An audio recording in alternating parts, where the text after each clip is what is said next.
Hey nerds, we're back in Westeros for episode 3 of A Knight of the Seven Kingdoms.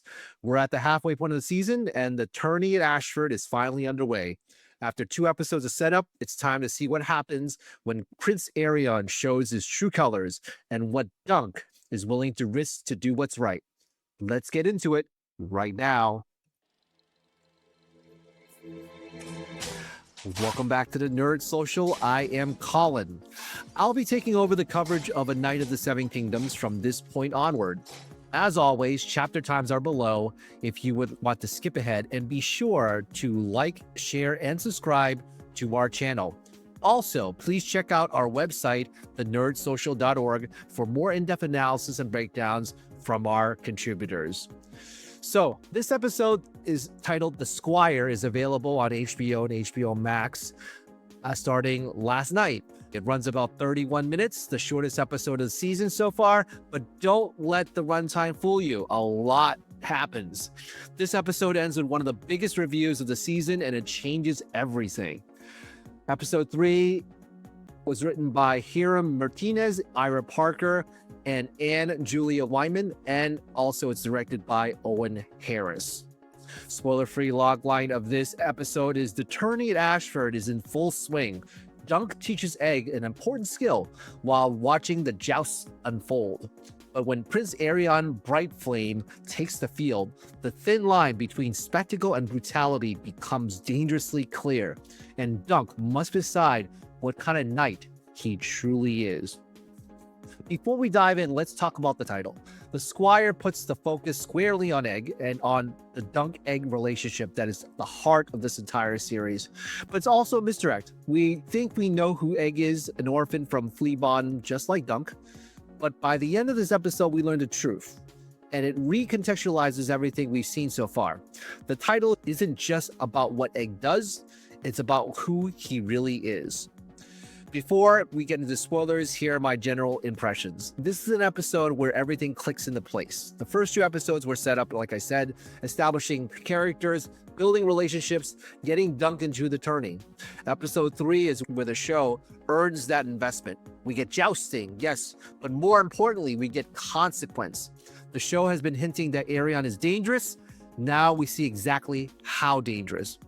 Peter Clafley and Dexter So Ansel continue to be wonderful together. There's a scene early in this episode, Dunk teaching Egg to sew, of all things, that perfectly captures their dynamic.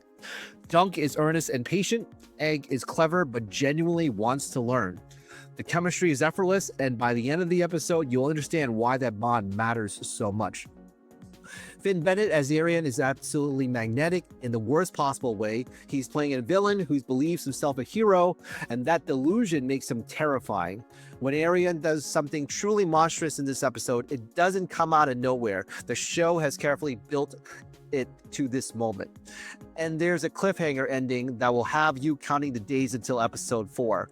I won't spoil it here, but book readers know what's coming, and the show handles it beautifully. In terms of rating, I would give this episode a 9 out of 10, which is a movie marathon. There were plot points that moved the story along very well. The opening sequence was intriguing, and the ending was very revealing and surprising. So high marks for all of that. I just tried to not put a 10 in there because of the fact that I am expecting that there might be more reveals and that might be better episodes. So that's why I'm just leaving it at a 9 for now. So, if you haven't seen the episode yet, this is your cue to head out. Beyond this point, we're getting into full spoilers of this episode. Go watch The Squire, then come back and let's break it down together. Okay. So we start off with the episode opening with Egg, not Dunk. While Dunk sleeps, Egg is up before dawn training Thunder, which you see here. The horse who, as Dunk said, is no boy's pony. Egg talks to Thunder, coaxing him, reasoning with him. It's a lovely character moment that shows us who Egg really is. And Egg's philosophy is that my father told me you should never talk to a horse, but I don't think that's true. I think a horse doesn't want to be hauled about any more than a man does. The stakes are clear. Dunk only has us, and if he loses, he won't even have that. Egg successfully leads Thunder to water, a small victory, but meaningful. And then we also see another scene with Sir Robin Riesling. While training Thunder, Egg encounters a strange knight who accuses him of horse theft. This is Sir Robin Riesling, who declares himself as the maddest knight in the Seven Kingdoms and a vessel for the warrior. When Egg mentions he serves Sir Duncan the Tall, Robin hasn't heard of him. Egg's response was, "You will." The confidence is definitely everything in this scene. So then we get into the sewing lesson where, as I mentioned, the spoiler-free part, Dunk teaches Egg to sew, specifically a whip stitch for patching clothes. It's mundane, practical, and completely charming. Dunk is patient. Egg is a quick learner. When Egg gets it right, Dunk's genuine yes of encouragement is one of the warmest moments in the series. And there was also a question of perfect awkwardness where Egg asked Dunk if it's odd that he has black hair growing out of my stones. Dunk's response is, "It's odd that you're telling me." The show continues to find humor in the small, real moments of their relationship. In this particular scene here, Egg recites the history of the Blackfire Rebellion while Dunk prepares, demonstrating that this orphan from Flea Bottom has an unusually thorough education in Targaryen history. So that's another hiding in plain sight of what's going to happen as we get to the end of the episode. Dunk also announces that he means to enter the lists today for the tournament, and immediately learns that only knights of high birth and renown gets the right of first challenge. Egg gently points out that Dunk has been vomiting all morning from nerves. The hedge knight's confidence is definitely very fragile at this point. Here, Dunk buys goose eggs at the market in an endearingly awkward scene. When Tansel walks by, he offers her some. She reminds him his shield will be ready that evening. The chemistry is very sweet and stumbling, and it speaks to what you're going to say to a pretty girl. You really don't know. They play that awkwardness very well.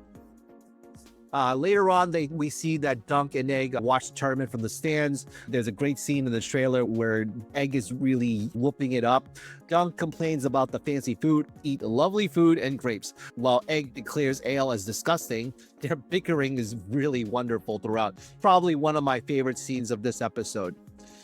And then finally, back at their campsite, Egg shares his dream of the future, earning land, and after a great campaign, keeping horses, raising livestock. When Dunk suggests lambs, perhaps, Egg's response is immediate: "Fuck your lambs." The moment Dunk asks about marrying the Lord's daughter, Egg notes that Dunk has already married the first most, a reference to Tansel that makes Dunk smile. Dunk finally offers what Egg has been waiting for if they win. Egg can stay on as a squire after the tournament. And then there's a plumber scene where the steward of Ashford approaches Dunk with a proposition. Lord Ashford has overspent on his daughter's pageant. Hard times are coming. Plumber wants Dunk to challenge Sir Andrew, who will take a deliberate fall so that gamblers who bet on the upset can profit. And Dunk really refuses to do this scheme. He said that "I do not want a victory that I have not earned."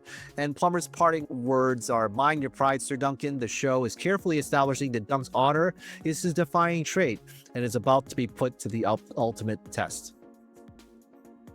So we see that the dragon takes the field here as Aerion goes up against Sir Humphrey Harding.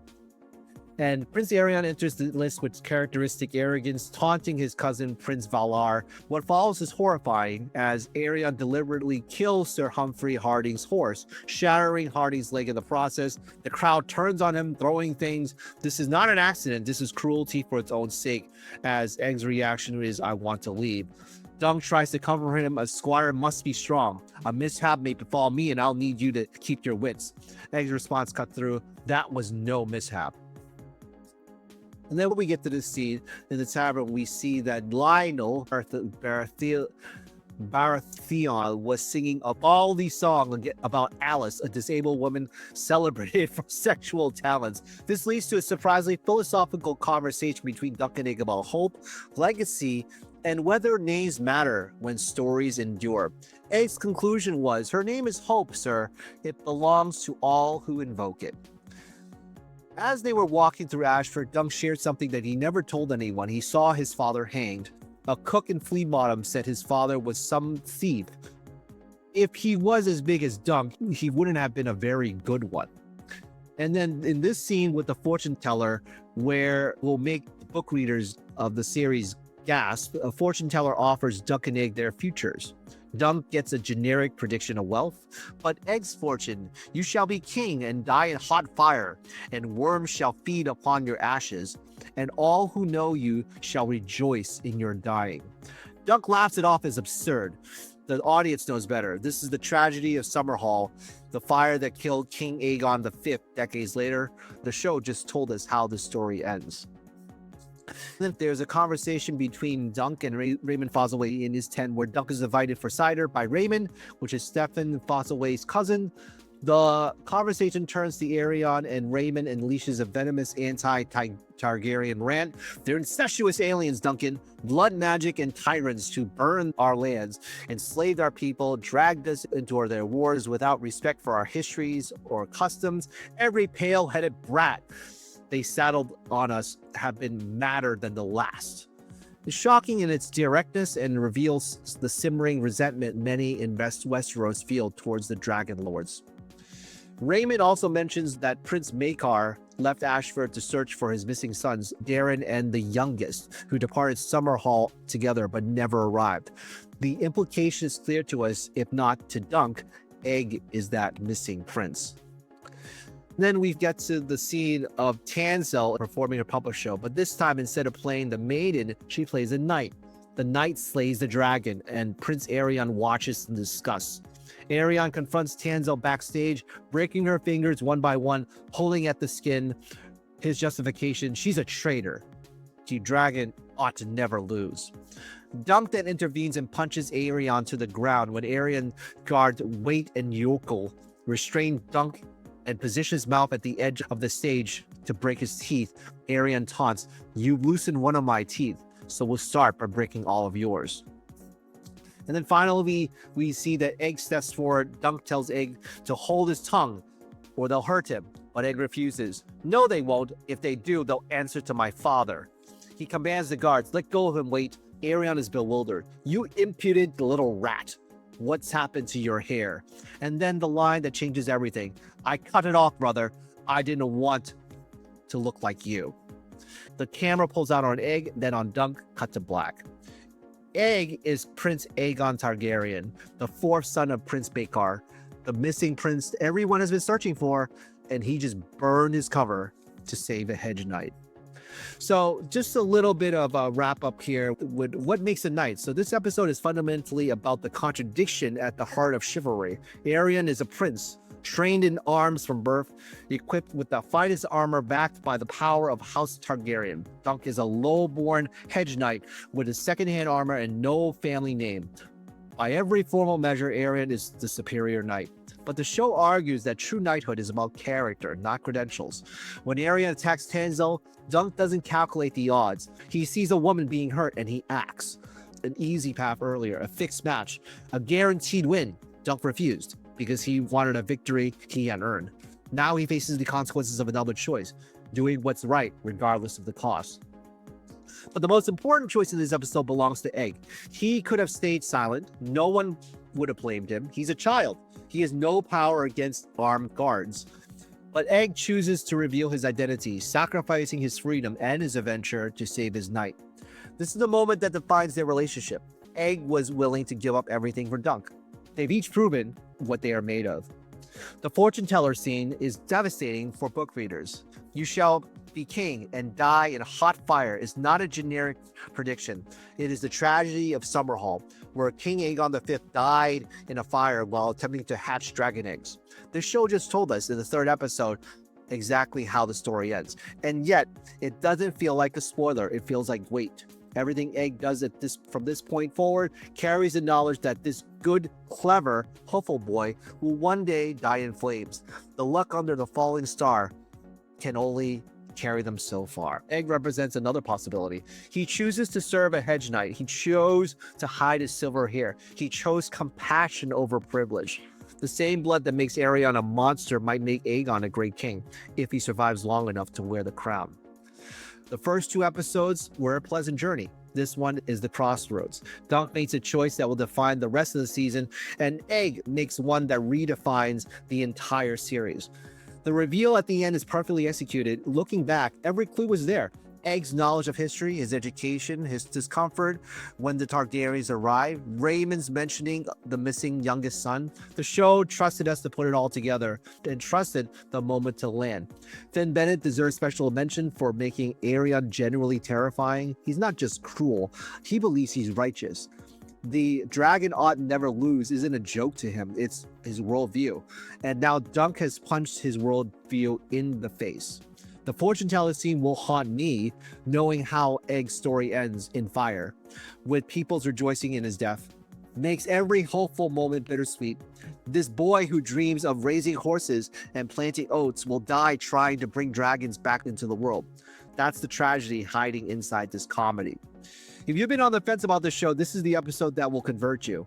And if you've already been enjoying it, this is where it becomes something unforgettable. So that's our breakdown of the Squire. Next week, episode 4 will deal with the fallout of Dunk's choice and Egg's revelation. The trial of 7 is coming. Let me know your thoughts on this in the comments below. If you enjoyed this review, don't forget to like, share, and subscribe for more content like this. And we will see you next video. All right. Take care, everybody.